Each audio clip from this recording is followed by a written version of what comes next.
오늘 우리에게 주시는 하나님 말씀은 베드로전서 2장 11절 한 절만 보도록 하겠습니다. 우리 함께 한 목소리로 합독합니다. 시작.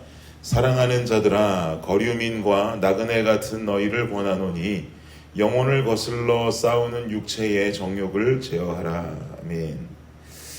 여러분도 잘 아시는 것처럼 이제 어스틴의 초등학교, 중학교, 고등학교, 또 대학교까지 모두 방학에 돌입했습니다. 출퇴근길도 이제 좀 덜 막히고요. 동네에 이렇게 아침에 나와 보면 더운데도 뛰어노는 아이들의 모습을 만날 수가 있습니다. 그리고 집집마다 아이들 취침 시간도 많이 늦어졌을 것으로 예상됩니다.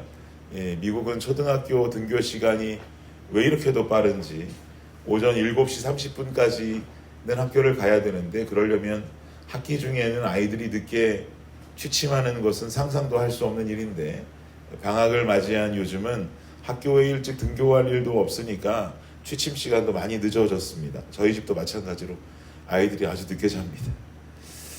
그런데 또 동시에 참 이해가 되지 않는 아이들의 모습은, 학기 중에는 일어나라 해도 일어나지 않던 녀석들이 방학 때가 되면 어떻게 되겠습니까? 좀 더 자면 좋겠는데 아침부터 왜 이렇게 일찍 일어나는지 모르겠어요. 저희 집은 그렇습니다. 명서도 일찍 일어나지 않습니까? 방학만 되면 애들이 그전에는 일어나라 해도 안 일어나던 녀석들이 막 일찍 일어나서 놀아달라고 하고 막 그렇습니다. 이렇게 방학이 찾아오면 모두가 다 이렇게 기쁜데 갑작스럽게 또 바빠지는 학생들도 있습니다. 누구냐면 UT 기숙사에 살고 있는 대학생들은 방학이 시작하면 엄청 바빠집니다. 왜냐하면 UT 기숙사는 방학 중에는 기숙사 문을 닫기 때문입니다. 기숙사에서 생활을 할 수가 없게 됩니다. 그러면은 기숙사에 살던 학생들은 기숙사 문을 닫으니까 얼른 방을 빼줘야 되는 것이죠. 한국에 방문하는 학생들도 자기 짐을 모두 싸들고 나와서 어딘가 짐 맡겨둘 곳을 찾아야 됩니다. 이 친구들은 상황이 그래도 좀 나은 편이고요. 한국을 방문할 계획이 없는 학부생들은, 기숙사에 사는 학부생들은 짐을 싸들고 나와서 이 한 2달이 넘는 방학 중에 잠시라도 살 수 있는 거처를 구해야 됩니다. 얼마나 불편합니까? 이게 기숙사에 사는 학생들에게는 이제 학기 중에는 참 학교 안에 살고 있고 또 그 안에서 밥도 먹을 수 있으니 참 편한데, 방학 중에는 거처를 구해야 되는 스트레스가 있다 보니까 아예 기숙사 생활을 하지 않고 학교 근처에서 자취를 하는 학생들도 많습니다. 이러한 이유로 인해서 기숙사 생활을 하는 학생들은 자기 짐을 늘려서는 안 됩니다. 기숙사 방 크기도 그렇게 크지 않아서 당연히 짐을 늘리기가 쉽지는 않겠지만, 방학 중에 이제 피난을 가야 되는 이유 때문에도 이 친구들은 짐을 늘려서는 안 되는 것이죠. 그래서 짐을 한두 박스 정도로 줄여야 방학 중에 피난길을 편안하게 왔다 갔다 할 수 있게 됩니다. 이렇게 기숙사에 살고 있는 대학생들은 방학 중에 나그네 인생을 살아야 됩니다. 나그네 인생을 살려면 지혜로워야죠. 그래야 나그네의 삶이 편할 수가 있단 말입니다. 그리스도인의 삶, 성도의 삶이라는 것도 마찬가지입니다. 오늘 본문에도 말하기를, 사랑하는 자들아, 거류민과 나그네 같은 너희의 삶을 권한다라고 말씀이 시작되고 있죠. 우리 모두는 다 나그네들입니다. 우리 찬양하죠. 죄 많은 이 세상은 내 집안이네. 내 모든 보화는 어디에 있습니까? 저 하늘에 있네. 저 천국 문을 열고 나를 부르네. 나는 이 세상에 정들 수 없도다. 이렇게 찬양하지 않습니까? 우리는 이 땅을 살아가고 있지만 이 땅을 살아가고 있는 우리의 인생은 나그네와 같은 삶이고, 결국 우리의 본향은 어디입니까? 우리는 천국을 향해서 그곳에 소망을 두고 살아가는 그리스도의 성도들인 것이죠. 그러니 우리도 지혜로워야 합니다. 이 세상을 살아가는 우리의 짐이 많아서는 안 될 것입니다. 한두 박스 안에 우리 인생에 필요한 것들을 넣고 우리에게 주어진 잠깐의 인생을 살아야 되는 것입니다. 제가 왜 잠깐의 인생이라고 말씀드립니까?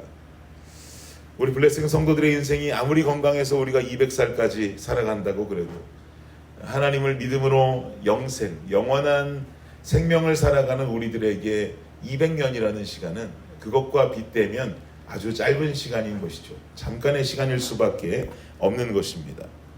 그럼 제가 질문 하나 하겠습니다. 여러분의 인생 속에 가지고 다니시는 여러분의 짐 한두 박스 안에는 무엇이 들어있습니까?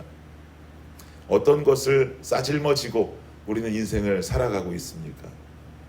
오늘 본문 11절 다시 한번 우리가 읽어볼까요? 다시 읽겠습니다. 시작. 사랑하는 자들아, 거류민과 나그네 같은 너희를 권하노니 영혼을 거슬러 싸우는 육체의 정욕을 제어하라. 나그네 같은 너희를 권하노니, 그 다음 뭐라 그래요? 영혼을 거슬러 싸우는 육체의 정욕을 제어하라. 우리는 육신의 욕망을 제어해야 됩니다. 우리는 영혼에 비교했을 때 잠깐이라고 하는 이 땅의 인생을 살아가는 이 세상이라는 곳에 소망을 두고 살아갈 때가 많습니다. 이 세상이라는 곳에 소망을 두고 살아가는 것을 우리는 내 육신의 욕망이라고 표현하죠. 우리는 보통 우리 인생의 짐 한두 박스 속에 이 땅에 살아가는 이 세상을 향한 욕망을 가득 넣어두고 살아갈 것입니다. 그러나 이 욕망의 소망을 두고 살아가는 것처럼 의미 없는 일은 없습니다. 저희 집에 살고 있는 아이들 5명에게 아이스크림을 지어줍니다. 아이스크림을 지어주고 먹는 모습을 보면 거의 나이 순서대로 아이스크림 먹는 속도가 정해집니다. 제일 빨리 먹어치우는 애는 당연히 1번 열매고요. 그 다음은 2번 마음이, 그 다음은 드림이, 이라 하리 순으로 아이스크림 먹는 속도가 점점 느려집니다. 그럼 가장 오랫동안 아이스크림을 먹는 저희 집 막내 하리는 왜 오랫동안 아이스크림을 먹고 있는 것일까요? 빨리 먹고 사라지는 것이 아까우니까 아이스크림을 깨물어 먹는 법이 없죠. 아껴 먹는다고 빨아먹는 거예요. 그럼 하리가 가장 오랫동안 아이스크림 먹으니까 가장 아이스크림을 지혜롭게 먹는 아이일까요? 그렇지 않죠. 가장 지혜로운 아이는 열매일 것입니다. 왜요? 하리는 빨아먹다가, 그거 아껴 먹으려고 빨아먹다가 손 위로 아이스크림 다 녹아내리고 결국은 반쯤 먹다가 다 녹아서 아이스크림 막대기에서 아이스크림 분리돼서 떨어져가지고 버리기 일쑤입니다. 우리가 우리 육신의 욕망에 소망을 두고 살아감도 동일하죠. 결국 하나님께 가게 되는 날 그 욕망은 다 썩어지는 것들입니다. 사라진단 말입니다. 누구도 그거 싸질머지고 갈 수 있는 능력 있는 사람 이 세상에 아무도 없단 말이죠. 그래서 우리는 썩어질 것에 소망을 두는 것이 아니라 영원한 것에 소망을 두고 살아야 하는 것입니다. 우리 인생에 싸질머지고 가는 한두 박스의 보찜 속에는 하늘의 영원한 것을 우선으로 채우는 사람이 가장 지혜로운 사람인 줄을 믿습니다. 이제 오늘 하루를 여러분 시작하시면서 우리가 이 새벽에 말씀을 듣고 기도하며 가장 먼저 여러분의 인생의 보찜을 풀어보십시오. 그리고 확인하십시오. 과연 내가 싸질머지고 가는 보찜 안에는 뭐가 들어있는가? 나는 무엇에 소망을 두고 무엇에 욕심을 가지고 살아가고 있는가? 보찜을 풀어보았더니 썩어질 욕망과 욕심들로만 가득 차 있다면 지혜로운 사람은 빨리 그 보찜 정리해야 됩니다. 버릴 것 버리고요. 태울 것 태우고요. 다시 그 안에 채우기는 내가 다시 장차 만날 하나님 앞에서 자신 있게 그 보찜을 풀어서 주님 제가 이것 가지고 살아왔습니다 라고 자랑할 것들로만 채우시기 바랍니다. 주님 앞에서 풀었을 때 나 이것 가지고 온 거 너무나 부끄럽다 할 만한 것들은 우린 주님 앞에 다 내려두어야 됩니다. 하나님 사랑하는 것들로, 이웃 사랑하는 것들로, 하나님 나라를 위한 것들로 우리는 그 보찜 속을 채우고 채워서 주님 앞에 서게 되는 그날 주님 저 이것 가지고 살았습니다 라고 자신 있게 풀르면서 아버지 앞에 자랑할 수 있다면 얼마나 좋을까요? 주님 이 보찜 안에 들어있는 것 보세요. 세상에서 그렇게 화려하지 않았고요. 주님 앞에서 떳떳하기 위해서 살았습니다. 주님 내 인생은 주님 사랑하기 위해서 열심히 이것 들고 싸질머지고 내 삶 이 땅에서 잠깐 살아가다가 주님 앞에 왔습니다. 주님 저 잘 살았지요? 주님 최선을 다해 살았지요? 하나님 이 땅 가운데에서 내가 이 땅에 소망을 두지 아니하고 하나님 나라의 소망을 두고 살아갈 수 있는 내 자신 되게 하여 주옵소서. 욕심보단 소망 두고 살아가는 내가 되게 하여 주옵소서. 오늘 기도하시면서 이 하루를 시작할 수 있는 저와 여러분의 삶이 되시기를 예수 그리스도의 이름으로 축복합니다. 기도하겠습니다. 주님 감사합니다. 우리의 삶이 우리가 살아가는 인생의 보찜 한두 박스를 풀어보면 썩어질 것들과 세상의 정욕들과 육신의 욕망들로 가득 차 있음을 알게 됩니다.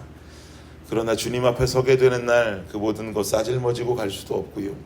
아버지 앞에서 내 인생 이렇게 살았노라고 그 보침 풀어봤자 창피하고 부끄러울 뿐입니다. 주님은 나를 위해 십자가에 죽으셨는데 그 십자가에 죽은 그 사랑 앞에 우리는 이 땅을 살면서 세상의 욕심과 욕망만 가지고 살아간다면 우리가 어찌 주님 앞에 그 보침을 자랑스럽게 풀 수가 있겠습니까?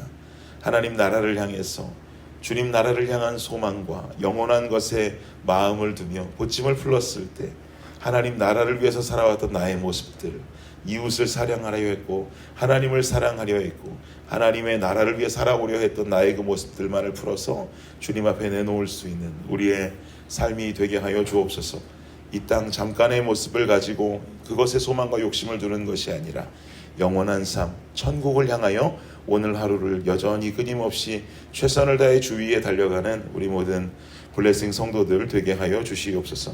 감사합니다. 예수님의 이름으로 기도드립니다. 아멘.